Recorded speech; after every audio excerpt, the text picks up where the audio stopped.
Olá, sejam bem-vindos à nossa Escola Bíblica Online. É um prazer tê-los aqui novamente. Eu sou o professor Israel e começamos a lição de número 7. Mas antes de iniciar, lembre-se, este conteúdo ele é produzido para te ajudar no seu estudo da Palavra de Deus. Por isso é muito importante haver uma certa dedicação da sua parte. Reserve aí um tempo para ler o texto bíblico, reserve um tempo para ler a sua revista e reserve um tempo para assistir essa aula. E enquanto você estiver assistindo essa aula, você precisa saber que ela tem uma estratégia educacional muito própria. Aqui na descrição do vídeo, você vai encontrar 3 informações que são informações importantes para o seu aprendizado. Primeiro, há o cronograma da aula, a maneira como estou organizando o conteúdo para explicar para vocês. Segundo, há uma aula-atividade, que serve para a verificação do seu aprendizado. Assim que terminar de assistir a aula, recomendo que faça a aula-atividade. Por fim, há um fórum onde você pode colocar as suas dúvidas ou deixar os seus comentários. Como falei, chegamos à lição de número 7 e o título da lição de número 7 é A Relevância da Igreja para o Crescimento e a Vida do Cristão. Inicialmente, eu quero explicar então para vocês o cronograma da aula, que você vai encontrar aqui na descrição do vídeo, para que você possa saber por onde nós seguiremos com esta lição. Primeiro, esta aula está dividida em 3 sessões. Na primeira sessão, eu quero explicar para vocês o contexto literário de Efésios capítulo 4, versículo 13. Professor, por que Efésios 4:13? Porque, segundo o comentarista da lição, esse é o texto áureo.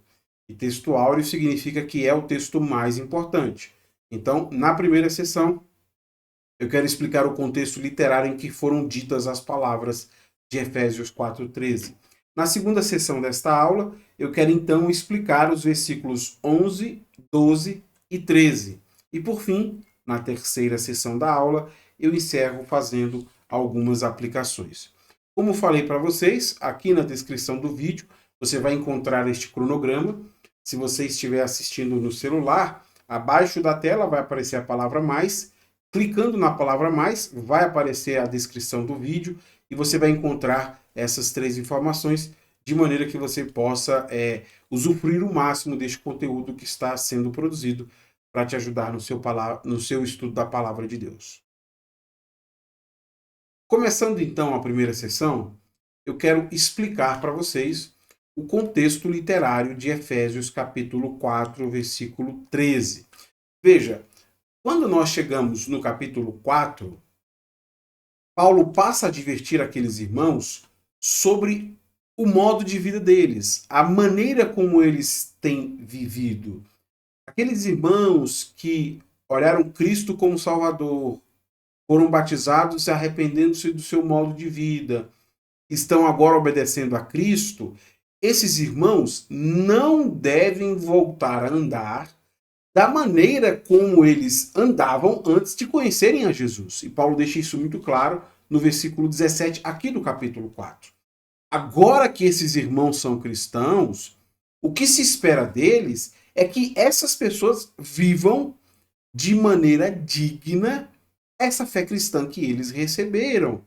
Ao invés de terem o seu entendimento obscurecido e terem uma vida caracterizada pela desobediência e pela ganância, aqueles irmãos devem andar de maneira digna diante do Senhor. Eles precisam ter o caráter de Cristo, ser cheios de Cristo como exemplo e imitar Cristo.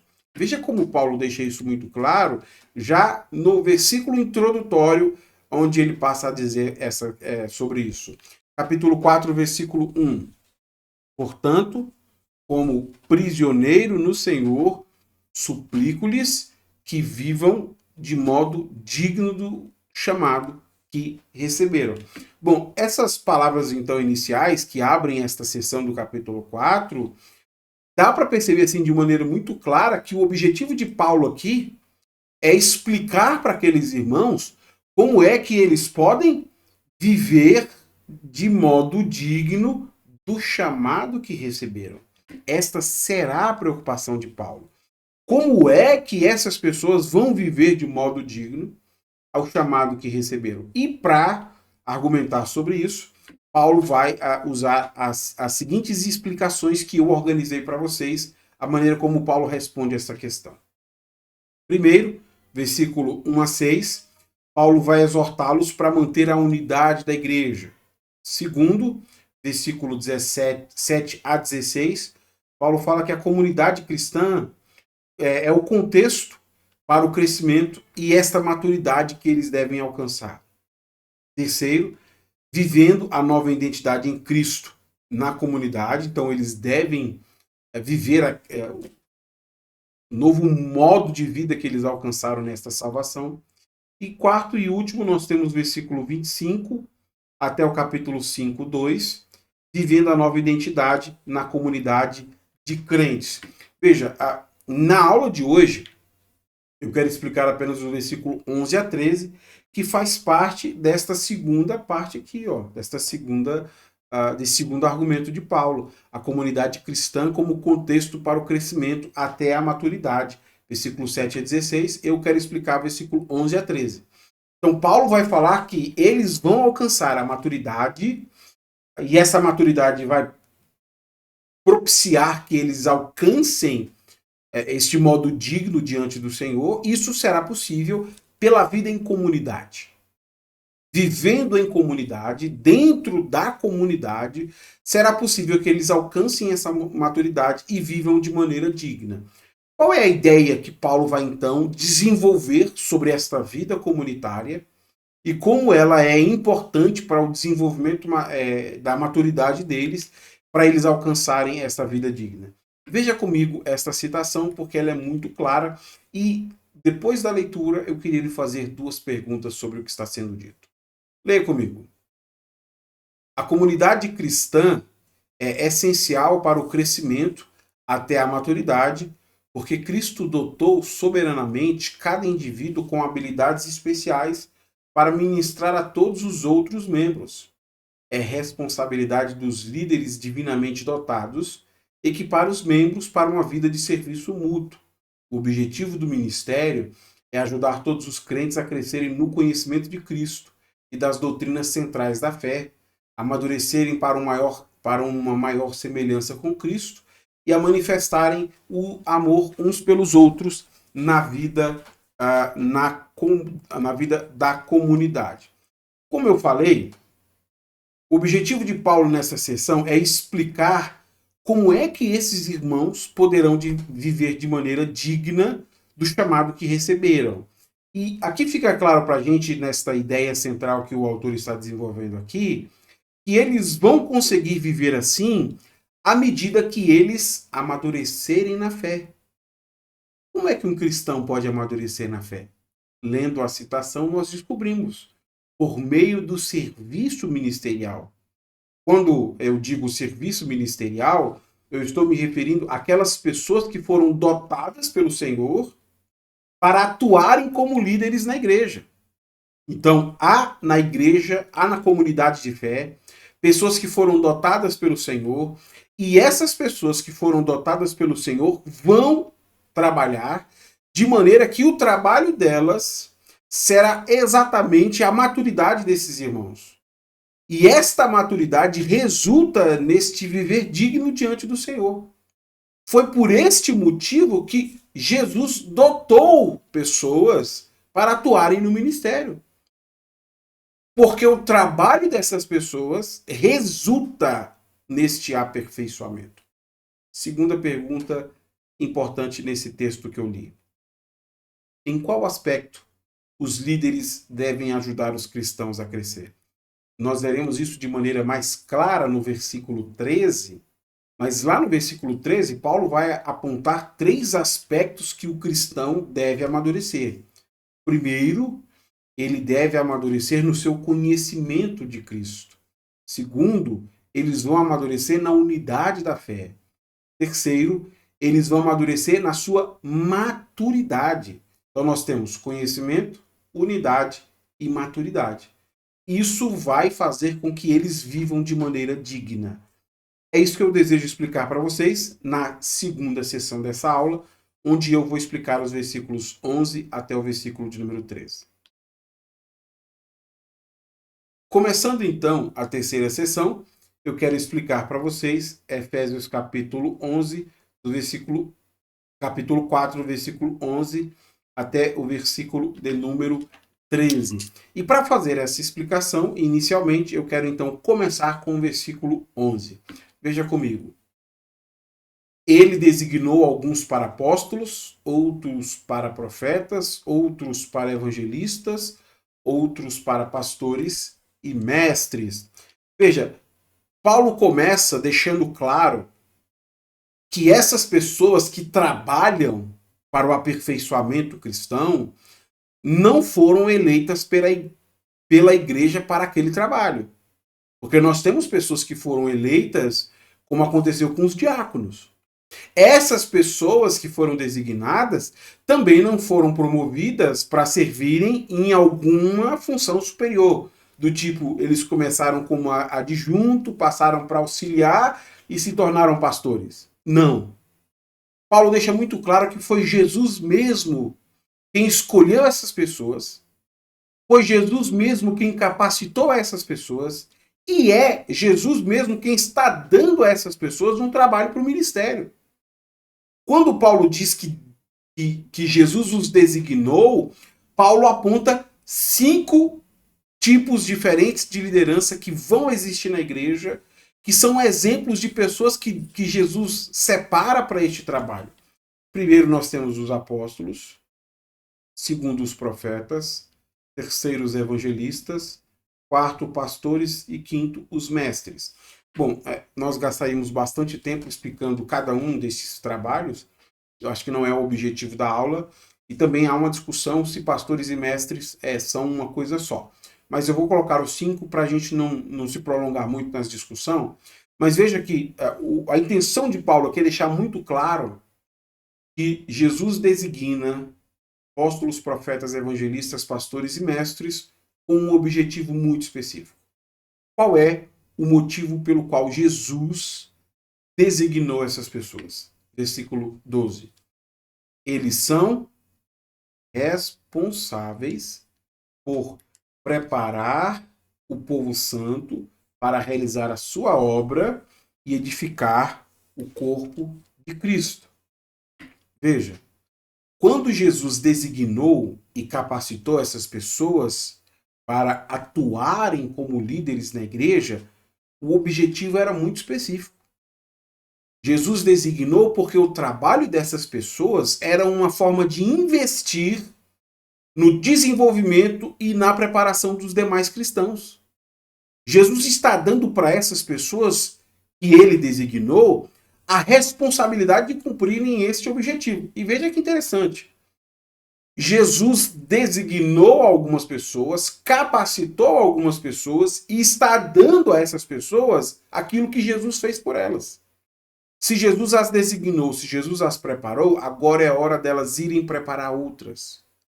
Por meio do trabalho delas, elas vão preparar o povo santo para servir a Deus. A longo prazo, parece que Jesus está visualizando uma comunidade de fé onde todos são preparados. Alguns que ele dotou, chamou e capacitou, e outros que foram dotados e capacitados por esses que Jesus chamou. Então, nesse processo, nós temos uma igreja que é profundamente edificada. Edificada por aqueles que foram designados por Deus, aqueles que foram capacitados por Deus, e a igreja é edificada por aqueles que foram capacitados pelas pessoas a quem Jesus enviou. E essas pessoas estão preparando outras e a igreja vai sendo edificada. Quando chega no versículo 13, Paulo fala qual é o resultado de um trabalho a longo prazo de pessoas que Jesus designou atuarem sobre outras pessoas. Veja comigo.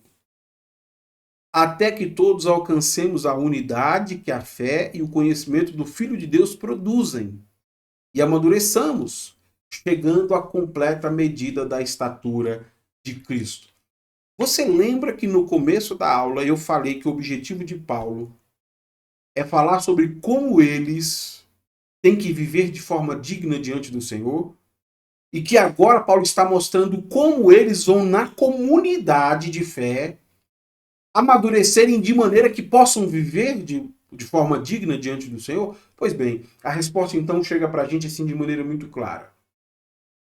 Eles vão amadurecer na fé, à medida que eles são alvo do trabalho de pessoas que foram designadas por Deus, e essas pessoas trabalham sobre eles, e o resultado deste trabalho são quatro coisas.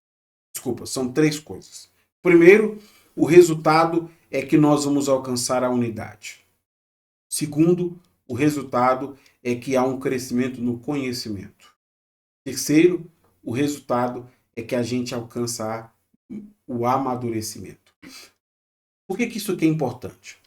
Porque a ação do trabalho dessas pessoas designadas produz resultados muito contundentes. Unidade, conhecimento e amadurecimento.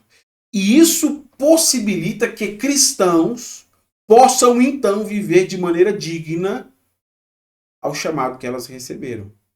Então a vida comunitária ela é imprescindível, porque a partir da vida comunitária um cristão consegue alcançar a unidade, o conhecimento e o amadurecimento. E Paulo vai exemplificar cada um desses aspectos nos versículos que se seguirão, que eu deixei para ler com vocês na aplicação. Paulo fala sobre a unidade, no versículo de número 14, ele exemplifica. Paulo fala sobre o conhecimento, no versículo de número 15. E, por fim, Paulo fala sobre o amadurecimento, no versículo de número 16. Durante a aplicação, então, eu leio esses versículos, aplicando eles à nossa realidade, compreendendo de maneira muito clara que nós precisamos viver de maneira digna diante do Senhor. E só conseguiremos viver de maneira digna diante do Senhor quando nós formos amadurecidos. O amadurecimento é resultado do trabalho de pessoas designadas por Deus sobre nossas vidas.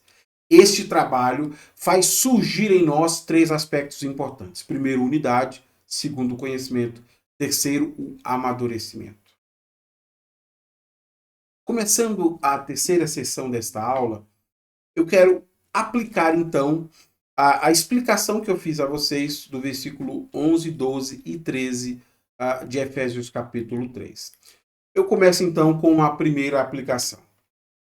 Um critério adequado para avaliar o trabalho de um líder cristão está nas pessoas que ele preparou. E esta constatação aqui de Paulo, ela é assim um pouco polêmica nos nossos dias, em face dos critérios que nós temos às vezes utilizado para avaliar o sucesso ministerial, né? Às vezes o sucesso ministerial de alguém é medido pelos prédios que ele constrói, é medido pelo patrimônio que o templo adquire, é medido pela qualidade sonora, pelo ar-condicionado, é medido pela arrecadação financeira, é medido pelo proselitismo de trazer pessoas de outra igreja para congregar na sua. Mas à luz do texto bíblico, o critério adequado para medir um trabalho de um líder designado por Deus é a quantidade de pessoas que ele prepara. Se este líder trabalhou numa comunidade de fé e não preparou ninguém, não produziu um amadurecimento em ninguém, ninguém viveu de maneira digna, este líder fez um péssimo trabalho. Nós não fomos chamados para comprar prédios. Nós não fomos chamados para ter som de qualidade. Essas coisas só têm sentido se elas contribuem com o amadurecimento do povo de Deus. Se essas coisas não contribuem para deixar a comunidade madura, se essas coisas não contribuem para as pessoas viverem de maneira digna, o trabalho perdeu completamente sentido. E veja, nós somos designados por Deus. E por que é importante dizer isso? Porque quase sempre nós precisamos lidar com o anseio de uma comunidade que quer uma coisa diferente do que Jesus quer produzir nela. Às vezes é um anseio que não faz o menor sentido com o chamado cristão. Não tem a ver com o amadurecimento, não tem a ver com a vida digna, tem a ver às vezes com as nossas vaidades, com as nossas preocupações bobas. O líder cristão, portanto, precisa avaliar de maneira muito honesta o critério que deve conduzir a sua vida, deve conduzir o seu ministério, é aquele que o chamou. Aquele que o chamou, Jesus, o chamou para um trabalho muito específico. tornar pessoas adequadas para que essas pessoas possam servir no ministério. Segunda aplicação. Líderes cristãos não deveriam insistir naquilo que não aperfeiçoa as pessoas. Veja, Deus usa o trabalho de pessoas para aperfeiçoar o povo santo. As pessoas que ele designou, as pessoas que ele dotou, as pessoas que ele capacitou. Mas este não é um aperfeiçoamento para que a gente possa melhorar as pessoas em qualquer área. As áreas que as pessoas precisam ser aperfeiçoadas é no conhecimento, na unidade e na maturidade. Para que elas possam, então, viver de maneira digna. E por que eu estou dizendo isso? Porque o líder precisa considerar que algumas iniciativas que ele toma simplesmente não contribuem com este crescimento. Posso colocar uma situação hipotética bem simples. Você consegue imaginar o planejamento de um evento comunitário? Vamos supor um passeio. Nós vamos fazer um passeio para algum lugar. E aí, já na escolha do lugar, já deu confusão. Só discutiu, brigou. Na escolha de quem vai organizar, já deu confusão. Na data, já deu confusão. E a igreja, no evento, conseguiu mais problemas do que solução. Esse tipo de coisa não vale a pena ser feito. E às vezes é preciso entender que tem coisas que a gente faz que não produzem o resultado esperado. Vamos deixar de lado. Quer ver um outro exemplo simples? Às vezes nós temos na comunidade local uma pessoa que está trabalhando na comunidade e tudo que ela consegue ao longo do ano é rixa, contenda, ela já brigou com 5, já bloqueou 6, está querendo agredir a um 7. Quando chega no final do ano, não vale a pena insistir num trabalho desse. Se nós estamos fazendo as coisas para o aperfeiçoamento do povo de Deus e o que nós estamos tendo como retorno é conflitos, inveja, contenda, esse tipo de iniciativa não é saudável para a igreja. Nós precisamos investir naquilo que produz o resultado que nós estamos esperando. Crescimento no conhecimento, na unidade e na maturidade. Então não vale a pena insistir em processos, em tarefas que mais causam mal do que bem. Se você está liderando e ao invés de estar satisfeito de estar trabalhando para o Senhor, você está com raiva porque não te homenagearam, melhor não trabalhar. Porque o motivo por que nós estamos preparando pessoas é para que elas possam edificar a igreja. Não virar inimigas da igreja e falarem mal da igreja ou lutarem contra a igreja.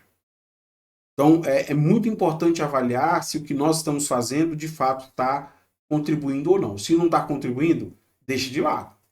A pessoa não consegue viver bem com ninguém. Então, não tem como contar com uma pessoa que, às vezes, o que ela precisa hoje é crescer, para depois poder fazer alguma coisa. Terceira aplicação. Se o líder cristão não trata com seriedade o ensino bíblico, a comunidade de fé não cresce no conhecimento.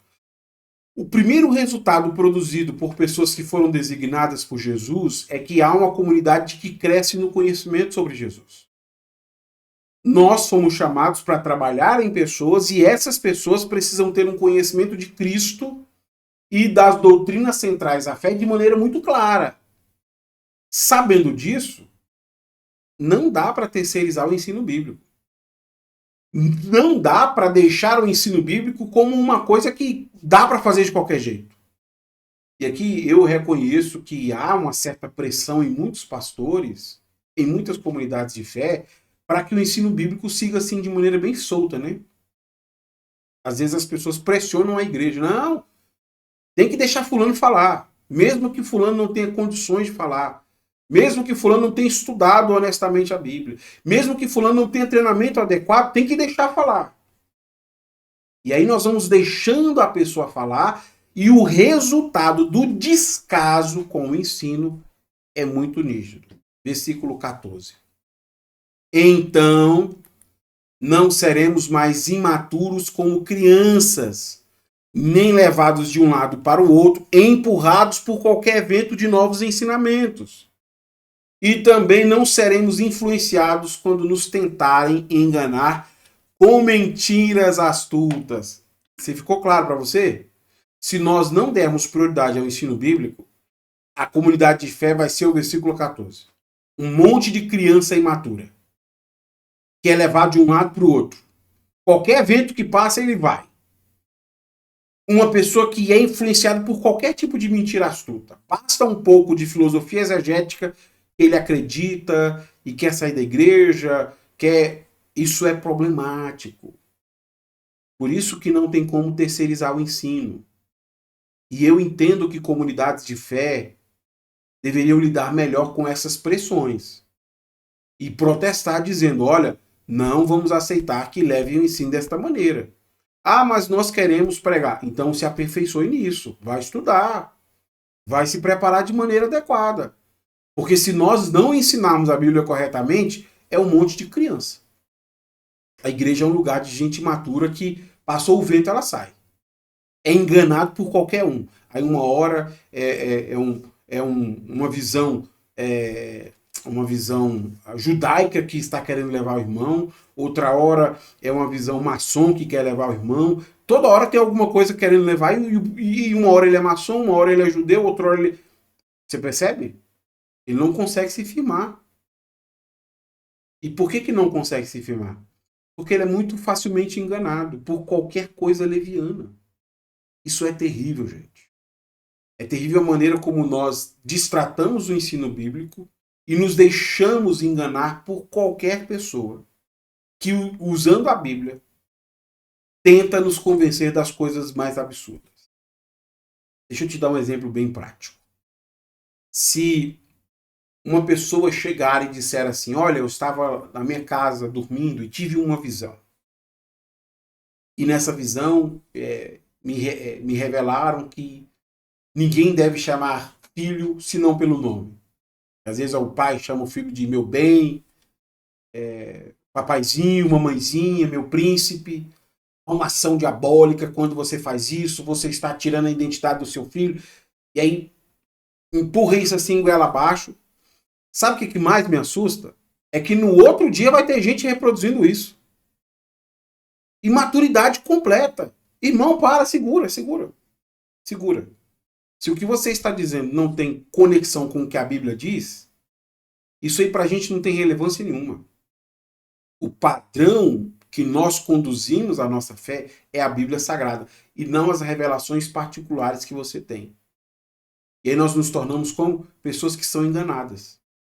E por isso que há tantas pessoas fazendo, às vezes, loucuras por gente mentirosa. Porque nós lidamos com o ensino assim de maneira bem leviana. A gente deixa que qualquer um faça do jeito que quiser fazer, desde que seja terapêutico, desde que a pessoa se sinta bem falando, mesmo que sejam bobagens. Não tem como terceirizar o ensino. Quarta aplicação.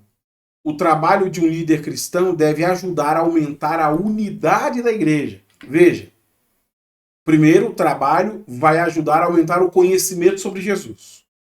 A gente ensina a Bíblia e as pessoas aprendem mais sobre Jesus. Segundo, o trabalho resulta em unidade. Mas como que isso é possível? E Paulo explica no versículo 15. Em vez disso, falaremos a verdade em amor, tornando-nos, em todos os aspectos, cada vez mais parecidos com Cristo, que é a cabeça. Sabe o que acontece quando a Bíblia é ensinada corretamente em nossas igrejas locais? Nós somos corrigidos em nossos erros. No texto de Paulo a Timóteo, ele fala sobre isso. Porque a Bíblia é inspirada por Deus, ela nos corrige a não continuarmos em nossos erros. Então, se a Bíblia está sendo ensinada, essa comunidade de fé cresce em unidade. Porque nós precisamos aprender a amar, porque nós precisamos aprender a perdoar, porque nós precisamos perseverar em fé, porque nós precisamos ter paciência com os nossos irmãos. E tudo isso nós seremos advertidos. Então, se não há ensino saudável, não há unidade de fé, porque nós nos tornamos cristãos sensíveis. Aquele cristão que você precisa fazer adendo. Não sei se você já observou, mas existem comunidades de fé que você precisa fazer um adendo em toda a frase.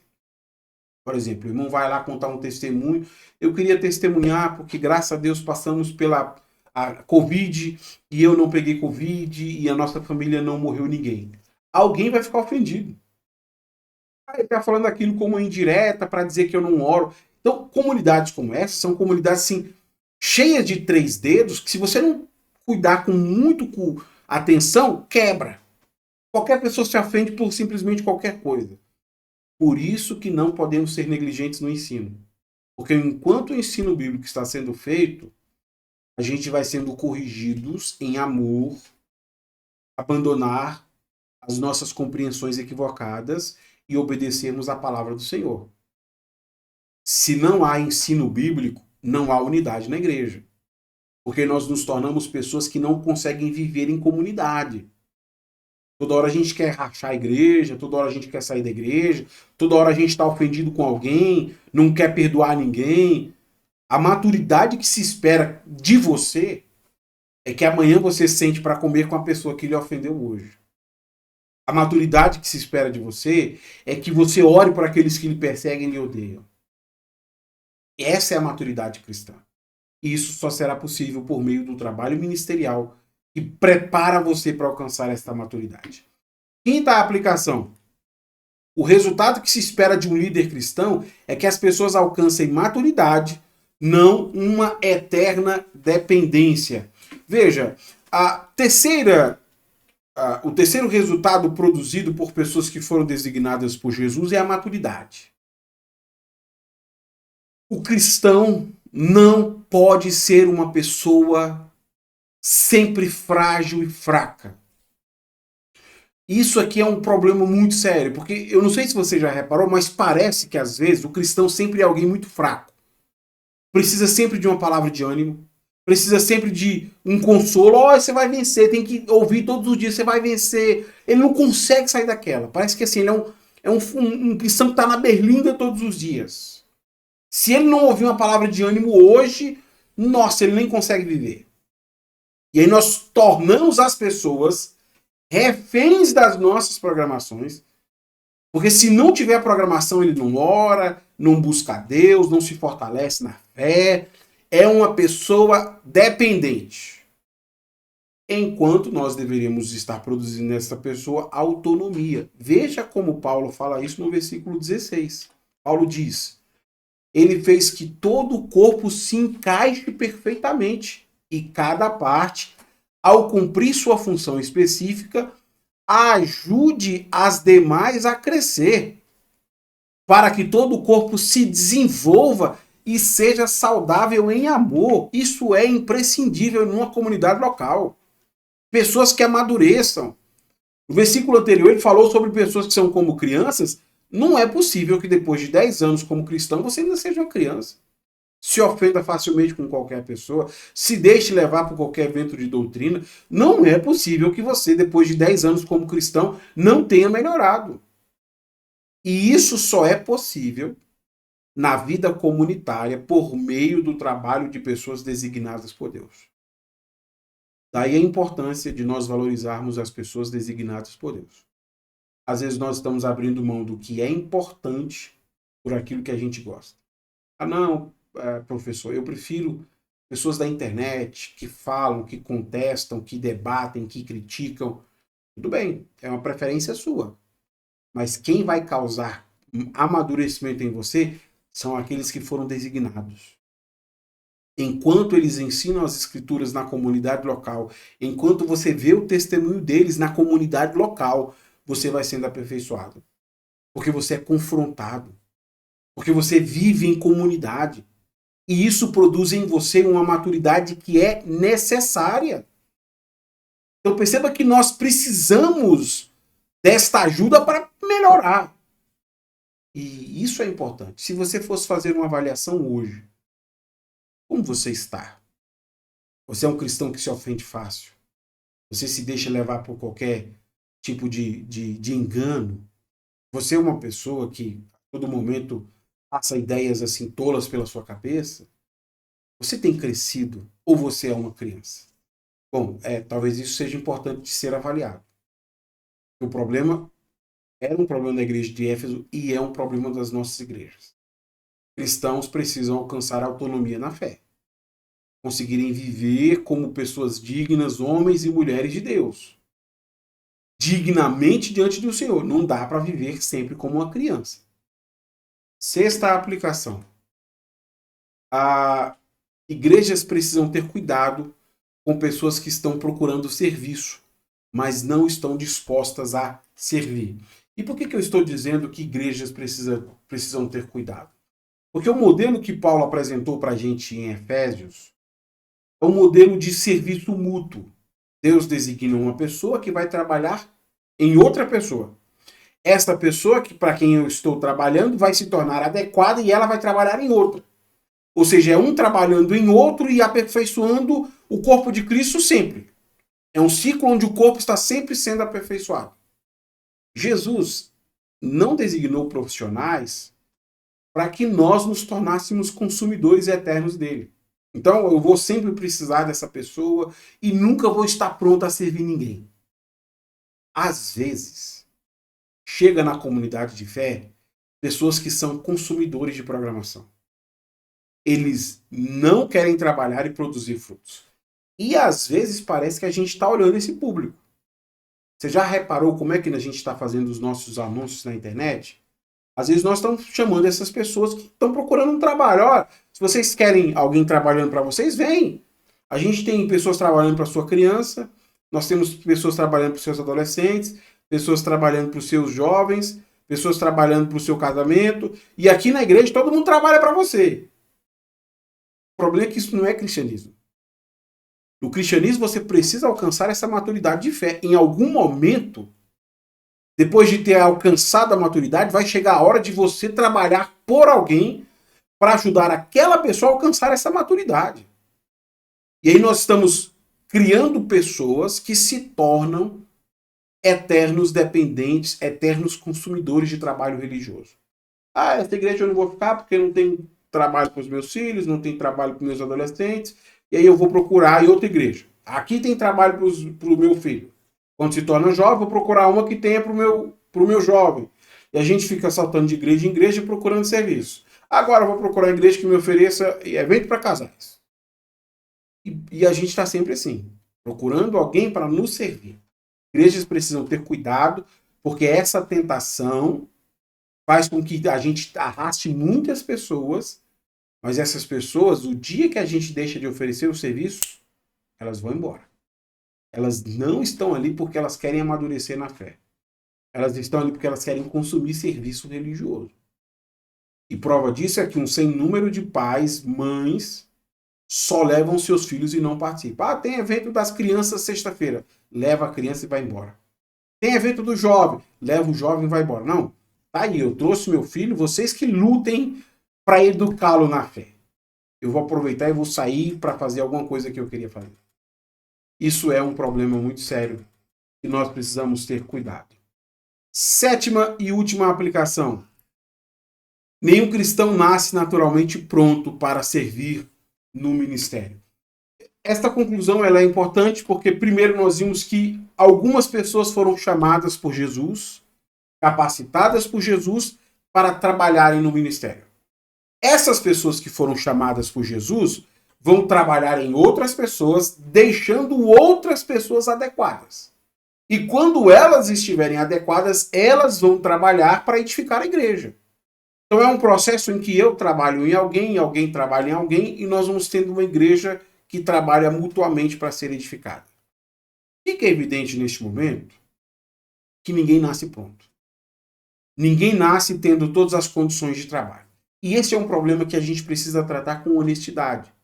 Porque às vezes nós queremos queimar etapas no processo formativo. Ah, não, Deus me chamou. Então, naturalmente, eu não preciso ser preparado e capacitado. Eu posso ir fazer do jeito que eu quiser. Por isso que há um sem número de pessoas que fazem mal feito. Por quê? Porque não se prepararam antes.